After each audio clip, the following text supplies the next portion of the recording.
Hello students, welcome back. हमने अपनी last video में फिनॉल की रासायनिक अभिक्रियाएं पढ़ी थी और आज हमने 3-4 रिएक्शंस और रह रही है फिनॉल की, फिर अपना फिनॉल क्या हो जाएगा, फिनिश।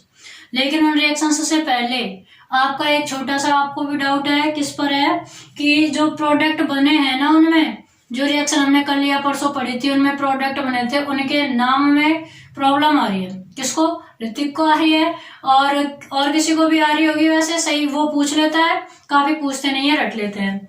तो आज हम उस प्रॉब्लम को दूर करने के लिए पहले थोड़ा सा नामकरण देखेंगे, उसके बाद आगे बढ़ेंगे। ठीक है कि नामकरण कैसे होता है। वैसे 11th में था ये टॉपिक आपके, तो 11th में ही क्लियर करना था, लेकिन फिर भी आज थोड़ा सा और क्लियर हम करा देते हैं।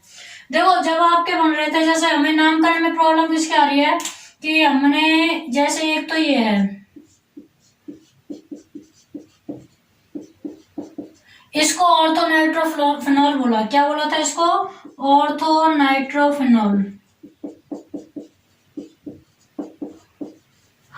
तो फिर जब हमने ये पढ़ा SO3H, तो फिर इसको ऑर्थोसल्फोफिनॉल क्यों नहीं बोला, है ना। एक सैलिसैल्डिहाइड की प्रॉब्लम है उसको कि सैलिसैल्डिहाइड को हम ऑर्थो या पैरासैलिसैल्डिहाइड बोल सकते हैं क्या। ये आपका क्या होता है? सैलिसैल्डिहाइड। अब वो कह रहे हैं इसको ऑर्थोसैलिसैल्डिहाइड, या फिर जब यहाँ जुड़ जाए तो पैरा बोल सकते हैं क्या। तो इन छोटी छोटी सी कंफ्यूजनों को दूर करते हैं, थोड़ा सा समय इनको देते हैं, उसके बाद अपना चैप्टर आगे पढ़ेंगे। देखो, सबसे पहले इनको क्या बोलेंगे, ऐसे जब ग्रुप है, देखो ये तो आपका फेनिल ग्रुप या फिर एल्केन एल्किन या एल्काइन बन गया, बीच का दो क्रियात्मक समूह है आपके पास में। देखो NO2 तो क्रियात्मक नहीं होता है, कह रही है, तो क्या है आपका? प्रतिस्थापी है। क्या है? प्रतिस्थापी। यहां आपके पास दो क्रियात्मक समूह है, 1-2। क्रियात्मक समूह क्या होते हैं? ऐसे समूह जो कि किसी कार्बनिक यौगिक में जुड़ करके उसकी विशिष्ट अभिक्रिया देते हो, कोई विशिष्ट अभिक्रिया बनाते हो। ठीक है, किसी कार्बनिक यौगिक में जुड़े हुए ऐसे यौगिक या परमाणुओं का समूह जो कि उस यौगिक में जुड़ने के बाद क्या करेगा? विशिष्ट रिएक्शन देता है। क्या कहलाता है? क्रियात्मक समूह।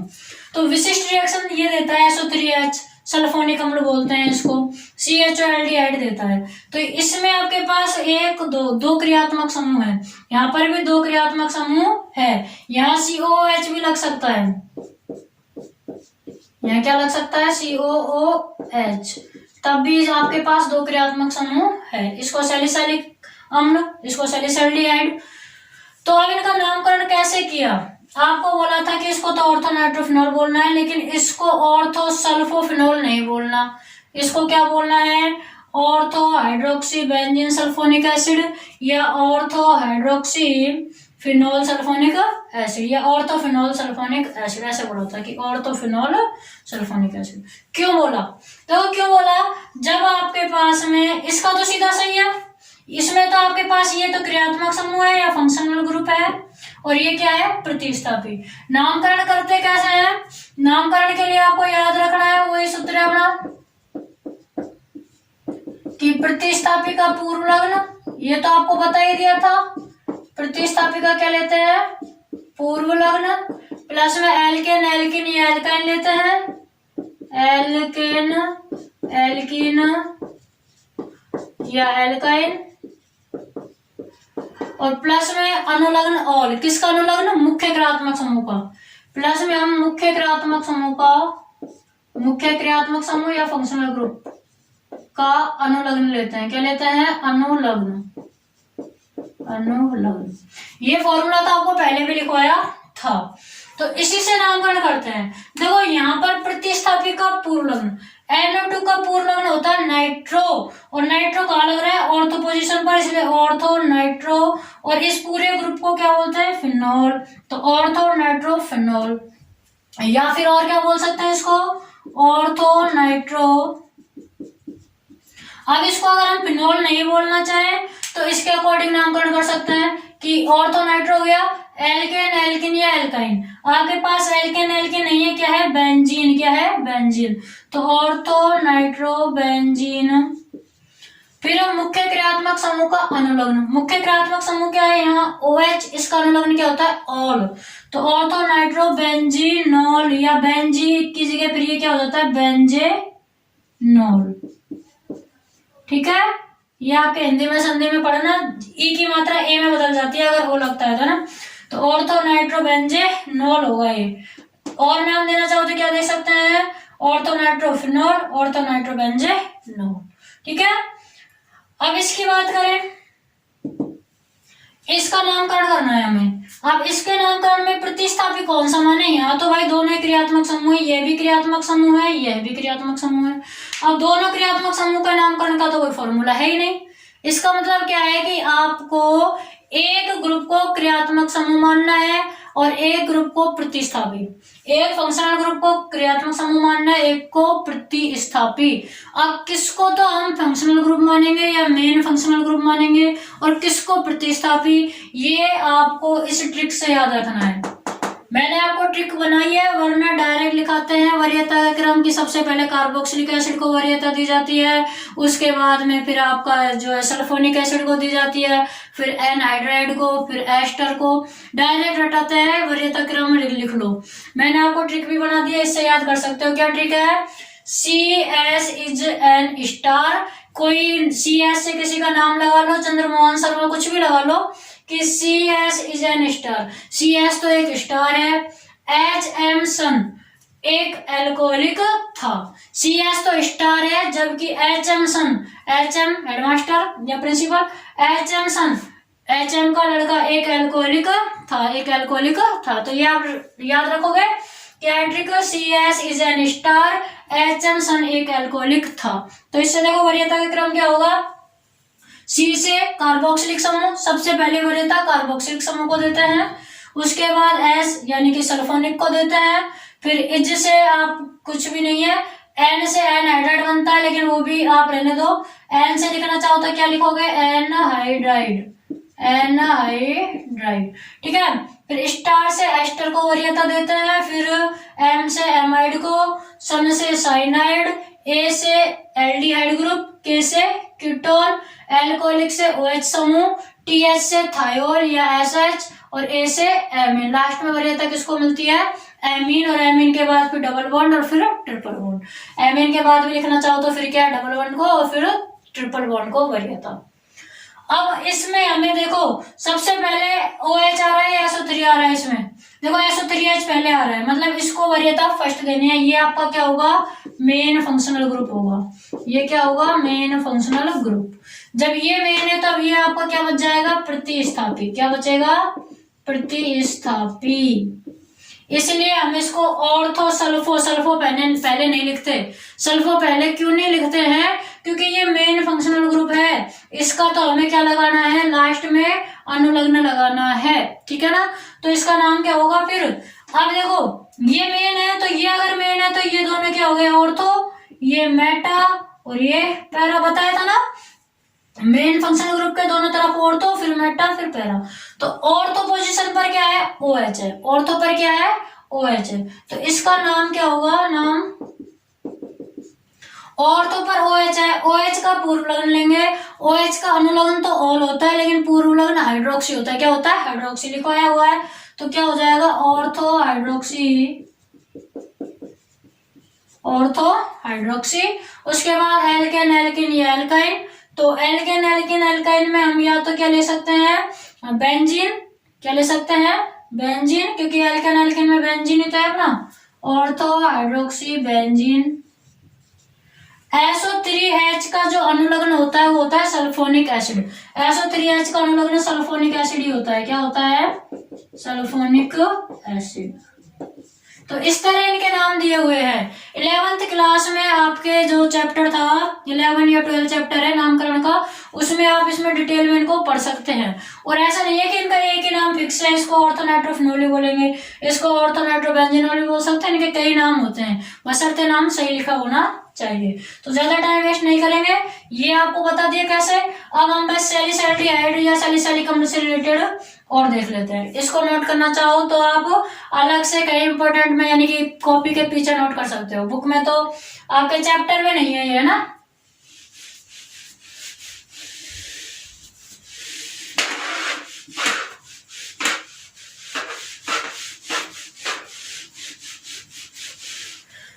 देखो सैलिसैल्डिहाइड इस पूरे को बोलते हैं, CHOOH। इस पूरे को मैंने सैलिसैल्डिहाइड नाम बताया था, सैलिसैल्डिहाइड।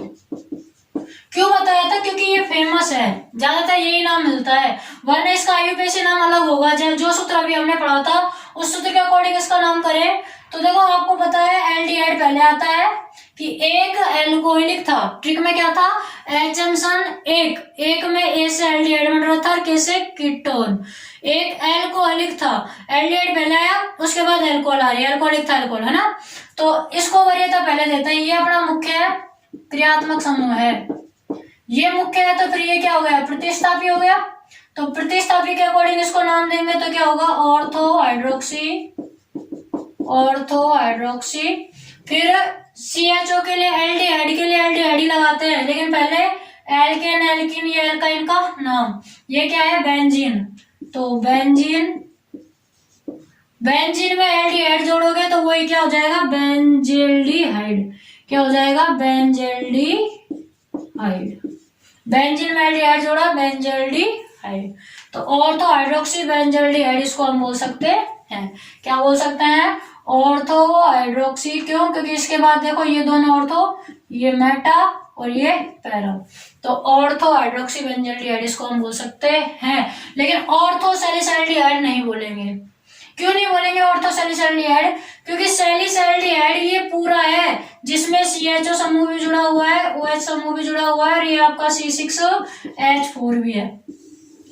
इस पूरे फॉर्मूले को सैलिसैल्डिहाइड बोलते हैं। ये पूरा ग्रुप अगर कहीं जुड़ता तो हम ऑर्थो मेटा पैरा लगाते। ये पूरा ही सैलिसैल्डिहाइड है, ठीक है। इसको ऑर्थो सैलिसैल्डिहाइड नहीं बोल सकते, ये पूरा थोड़ी ना। अगर मान लो इस ग्रुप में मैं यहाँ इस पूरे को जोड़ दूं कि C6H4 और OH और CHO ऐसे पूरा जोड़ दो तब हम ऑर्थो सैलिसैल्डिहाइड फिनॉल बोल सकते हैं, लेकिन ऐसा कभी आपको मिलेगा ही नहीं, ठीक है। तो कहने का मतलब ये कि इसको ऑर्थो सैलिसैल्डिहाइड या फिर अगर यहाँ पैरा पे लगा दो तो पैरा सैलिसैल्डिहाइड नहीं बोलेंगे। हाँ, और क्या बोल सकते हैं इसको हम? ऑर्थो CHO समूह को फॉर्मिल भी बोलते हैं। क्या बोलते हैं? फॉर्मिल। सामान्य नाम है, क्या बोलते हैं? फॉर्मिल। तो इसको हम ऑर्थो फॉर्मिल, ये तो हो जाएगा जैसे आईयूपीएसी, ये आपका कॉमन नेम। कॉमन में हम इसको ऑर्थो फॉर्मिल, ये हो गया ऑर्थो पर क्या है? फॉर्मिल। अब इसको ऑर्थो मानेंगे, ऑर्थो फॉर्मिल और फिनोल, ऑर्थो फॉर्मिल फिनोल। इसको ऑर्थो फॉर्मिल फिनोल भी बोल सकते हैं, फिनोल। अब इसको हमने ऑर्थो फॉर्मिल फिनोल कैसे बोला है? देखो ये आपका सामान्य नाम में हम क्या करते हैं, इस पूरे को फिनोल मान लिया, तब ये आपका क्या है? ऑर्थो पर जुड़ा हुआ है, तो ऑर्थो पर फॉर्मिल और फिर इसको फिनोल, तो ऑर्थो फॉर्मिल फिनोल भी हम इसको बोल सकते हैं। तो अब आप नामकरण से रिलेटेड जो भी आपके डाउट था उसको क्लियर कर लेना। उसको पैरा सैलिसैल्डिहाइड हम नहीं बोलेंगे। कल यस बोल दिया था आपको क्योंकि कमेंट बॉक्स में समझाना इम्पॉसिबल था, इसलिए आज तो आपको समझाया। ओके, अब हम अपनी क्या स्टार्ट करते हैं? Next reaction. देखिए आपके नेक्स्ट रिएक्शन डाल लेना डफ रिएक्शन। क्या है? डफ रिएक्शन। देखिए डफ रिएक्शन क्या है आपकी, ये मैंने अभी पहले क्यों लिख दिया? क्योंकि मैं आपको बाद में भी ऐसे लिखने वाली थी और टाइम की बचत के लिए मैंने आपको पहले लिख दिया है। तो देखो डफ रिएक्शन क्या होगी? डफ रिएक्शन थोड़ी सी टफ रिएक्शन है। इसकी मैकेनिज्म ना तो आपकी बुक में दे रखी है और ना ही आगे किसी बुक में दे रखी है। ये आपको डायरेक्ट याद रखनी है। फर्स्ट स्टेप इसका क्या होगा? वो डायरेक्ट याद रखना है। क्या याद रखना है? डफ रिएक्शन में क्या होता है? फिनोल की अभिक्रिया हेक्सामेथिलीन टेट्राएमीन, जिसका फॉर्मूला है CH2COOH6N4। हेक्सामेथिलीन टेट्राएमीन व बोरिक अम्ल H3BO3 से करवाते हैं। किसकी उपस्थिति में? ग्लिसरॉल की उपस्थिति में। तो क्या होगा? N-मेथिल सैलिसैल्डिमीन प्राप्त होगा, जिसका जल अपघटन कराने पर सैलिसैल्डिहाइड प्राप्त होता है। क्या लिखा है मैम? नहीं समझ में आ रहा? रिएक्शन करवा रही हूँ, यहाँ से देखो जो रिएक्शन में होता है सेम वही लिखा है। क्या होता है रिएक्शन में? देखो सबसे पहले फिनोल लेना है। फिनोल, ये क्या है आपकी? फिनोल। इसमें लिखना है फिनोल की अभिक्रिया किससे कराएंगे? Hexamethylene tetraammine. ये हो गई आपकी हेक्सामेथिलीन टेट्राएमीन। नीचे लिख देना हेक्सामेथिलीन टेट्रा एमीन। फिनोल की इसके और किससे H3BO3, ये क्या होता है आपका बोरिक एसिड, क्या होता है बोरिक एसिड या अम्ल। फिनोल की अभिक्रिया हेक्सामेथिलीन टेट्राएमीन व बोरिक अम्ल के साथ ग्लिसरॉल की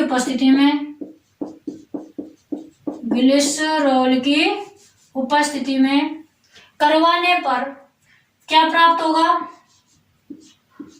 बस जो चीज प्राप्त हो रही है ना, ये आपको याद रखनी है, इसकी मैकेनिज्म नहीं है, ये हम नहीं बता सकते कि ये कैसे आया, ये आपको याद रखना है जो चीज प्राप्त हो रही है। देखो OH तो यहाँ ऐसे कैसे रहता है जो इस पर है, और इस पर क्या जुड़ता है CH double bond NH CH3। ये कैसे जुड़ा, क्या बाहर निकला, कैसे बाहर निकला, ये आपकी बुक में नहीं है, ये आपको सीधा याद रखना है। ठीक है, क्या है इसका नाम क्या है, देखो क्या प्राप्त होता है एन मैथिल सैलिसैल्डीमीन। क्या प्राप्त होता है एन मैथिल सैलिसैल्डीमीन। ये आपको याद ही करना है, इसकी आपको मैकेनिज्म नहीं मिलेगी। क्या होगा जब फिनोल की अभिक्रिया हेक्सामेथिलीन टेट्राएमीन तथा बोरिक एसिड के साथ ग्लिसरॉल की उपस्थिति में करवाते हैं तो एन मैथिल सैलिसैल्डीमीन प्राप्त होता है, जिसका क्या कराएंगे हम जल अपघटन, कराएंगे। जल अपघटन कराओ इसका तो क्या होगा सैलिसैल्डिहाइड हमें प्राप्त होगा, जिसका क्या कराएंगे जल अपघटन, तो क्या प्राप्त होगा सैलिसैल्डिहाइड। कैसे प्राप्त होगा सैलिसैल्डिहाइड, देखो ये वाला O है ना, ये O, ये तो इस CH3 के पास चला जाएगा यहाँ। ठीक है, तो बाहर क्या निकला, यहाँ एक H ये रहा CHO, हाँ एक H ये रहा और एक H ये रहा, 2 H बच रहे हैं, तो क्या बाहर निकलेगा NH3 CH3 NH3, क्या बाहर निकलेगा CH3 और NH3। ठीक है, देखो CH तो है ही, CH double bond NH CH3, तो आपके पास में क्या हो जाएगा, ये ऑक्सीजन यहाँ आ जाएगा CHO, क्या बनेगा OH CHO। बाहर क्या निकला H2 तो यहाँ है आपके पास में CH3 NH, N अपने पास 2 बंद बना रहा है ना, दोनों से जुड़ जाएंगे, सही है। क्या बाहर निकलेगा CH3 NH3 आपका बाहर निकल जाएगा। ये आपका क्या बन गया सैलिसैल्डिहाइड। तो इसमें आपको ये बीच का स्टेप याद रखना है कि क्या बनता है, और बाद में जल अपघटन कराया, ओ यहाँ जुड़ गया CH3 NH3 आपका क्या हो गया बाहर। ठीक है, N की 2 3 4 कर लीजिए इसको नोट, ये कि ये हमने यहां पर लिखा है। देखो एक सेकंड, N की वैलेंसी कंप्लीट नहीं है, यहाँ पे 2 3 4, ये H हटा दो यहाँ से, ये प्राप्त होगा हमें ओनली। ठीक है, क्योंकि वैलेंसी कंप्लीट नहीं थी। N की नाइट्रोजन की वैलेंसी 3 होती है, अब कंप्लीट है 2 और 1 3, इसलिए यहाँ पर भी कंप्लीट करो CH3 NH2, ये बाहर निकलेगा।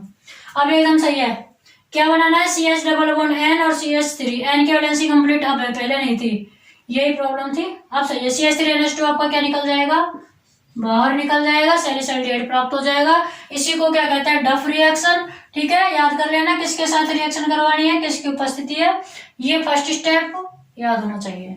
अब नेक्स्ट हम पढ़ेंगे इसको, ऐसे कैसे लिख लो, नेक्स्ट पढ़ेंगे कॉलवे सिमेट्री रिएक्शन।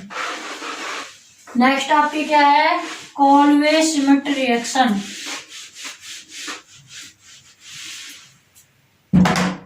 नेक्स्ट रिएक्शन है कॉलवे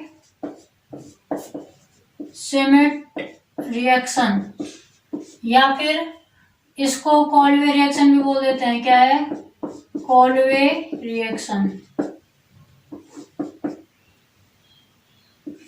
कॉलवे सिमेट रिएक्शन या कॉलवे रिएक्शन क्या होती है, देखो इसमें क्या है, सबसे पहले फिनॉल से फिनॉक्साइड आयन बनाएंगे NaOH या KOH से रिएक्शन करवा के। ठीक है, फिर उसको CO2 की उपस्थिति में या CO2 के साथ उच्च ताप एवं उच्च दाब पर क्या करते हैं, गर्म करते हैं, जिससे सोडियम सैलिसिलेट या पोटेशियम सैलिसिलेट प्राप्त होगा और उसका अम्लीकरण कराएंगे, सैलिसिलिक अम्ल बन जाएगा। इसे क्या कहते हैं, ऑलवेज श्मिट रिएक्शन। याद करनी है आपको। देखो सबसे पहले क्या करवाते हैं, इसमें फिनॉल लेंगे,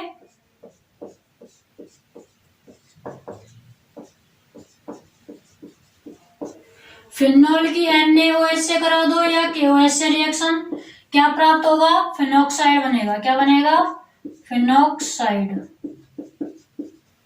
कैसे बनेगा, ये H प्लस OH माइनस के साथ आपका बाहर H2O बाहर हो जाएगा, क्या बन जाएगा, सोडियम फिनॉक्साइड, फिनॉक्साइड। ठीक है, सोडियम फिनॉक्साइड बना। इसके बाद आपको क्या कराना है, इस सोडियम फिनॉक्साइड की CO2 के साथ अभिक्रिया करानी है, कार्बन डाइऑक्साइड के साथ। और दाब और ताप क्या होना चाहिए, उच्च, यानी कि लगभग 398 केल्विन तो ताप होगा और उच्च ही क्या होगा, दाब। उच्च ताप और उच्च दाब पर रिएक्शन होगी तो क्या प्राप्त होगा आपको, देखिए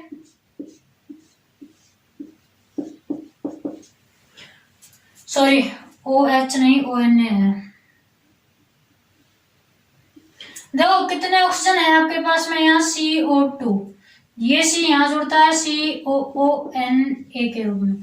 सोडियम सैलिसिलेट आपको प्राप्त होता है, क्या प्राप्त होता है, सोडियम सैलिसिलेट, COONA। अच्छा बाहर क्या निकलेगा, अरे एक सेकंड, देखो ऐसे बनाओ,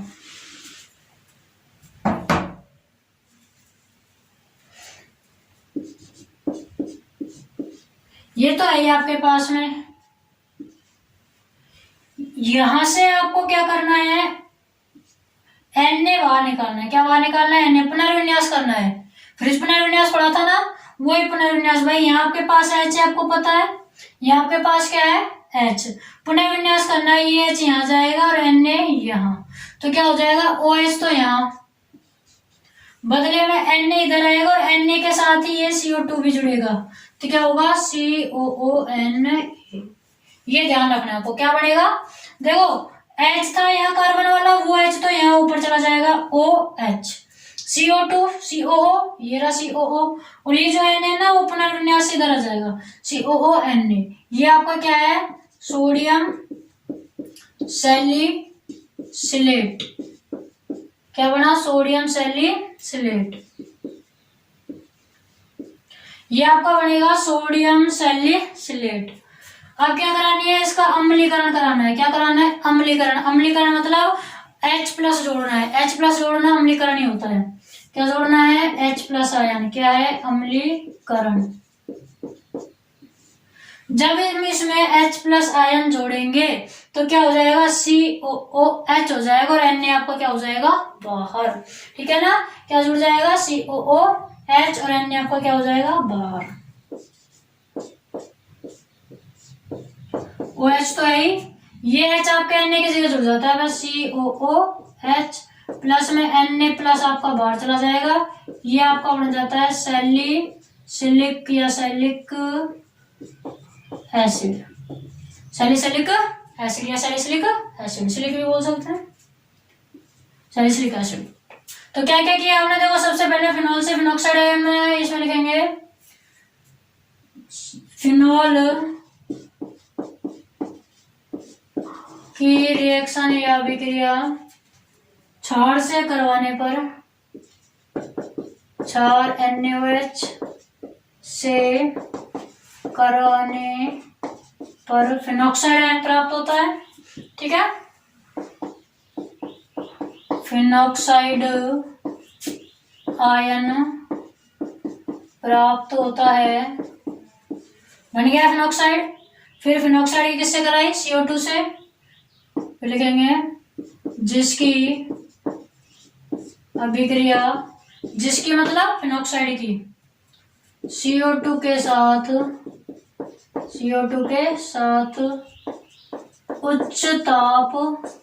उच्च ताप ब्रैकेट में लिखना चाहो तो लगभग 398 केल्विन, वह उच्च दाब पर कराने पर सोडियम सैलिसिलेट प्राप्त होता है। सोडियम